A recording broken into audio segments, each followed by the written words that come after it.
Asante, naitwa Ahmad Ali natokea Azam TV. Mkuu umeeleza hapo mvua za El Nino na kimbunga Idaya za mwaka 2024 na 25 namna ambavyo ziliathiri barabara zetu.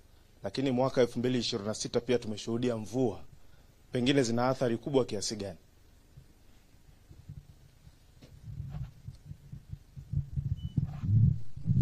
Naitwa Deus Magale kutoka Magale Blog na Tanzania Gazeti. Umesema kuhusu matengenezo ya barabara kuu. Kuna barabara hii ya kutoka Dodoma kuelekea Dodoma, kuanzia Singida. Jukumu la kuziba yale mashimo ni TANROADS au ni halmashauri za miji na kupita barabara, kwa sababu barabara ni mbovu, imekuwa ikisababisha ajali kila wakati?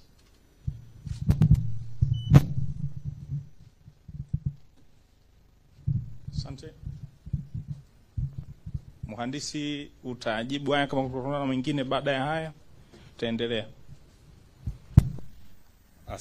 Asante sana kwa maswali mazuri. Swali la kutokea Azam, mwandishi wa kutokea Azam, ni kwamba pamoja na mvua za El Nino za 23 24 kuwa na madhara, lakini madhara ya mvua za 2026 yana madhara kiasi gani? Yana madhara. Mvua zote zinazonyesha huwa zina madhara kwa barabara. Barabara mojawapo ya changamoto ambazo inaiathiri barabara na kwa ujumla ni changamoto ya kwa ujumla huaga ni mvua. Na madhara yanategemea pia tu ukubwa wa mvua.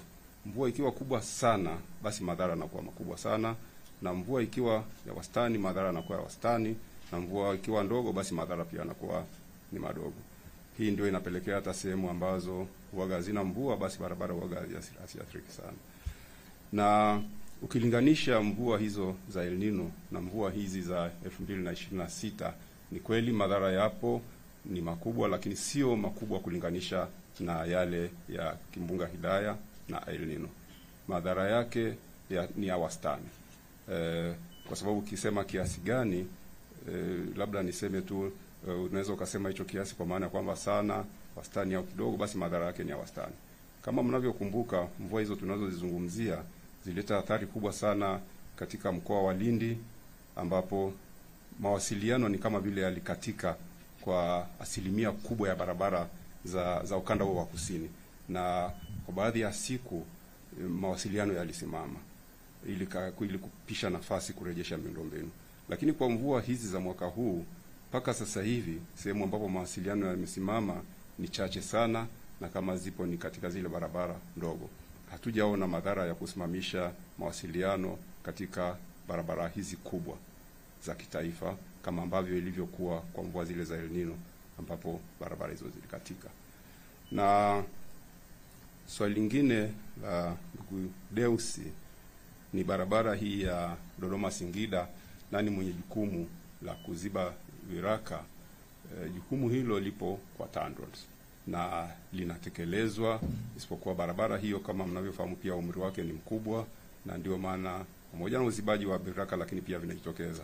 Lakini nipende tu kukuahidi kwamba tunaendelea kuongeza jitihada kuhakikisha kwamba viraka vinazibwa, lakini sio tu viraka pekee yake kuzibwa, bali barabara hii pia inaimarishwa kwa kuwekea tabaka la juu, ili kwamba kuhakikisha kwamba viraka hivyo havijitokezi na usafiri na usafirishaji unafanyika kwa ufanisi.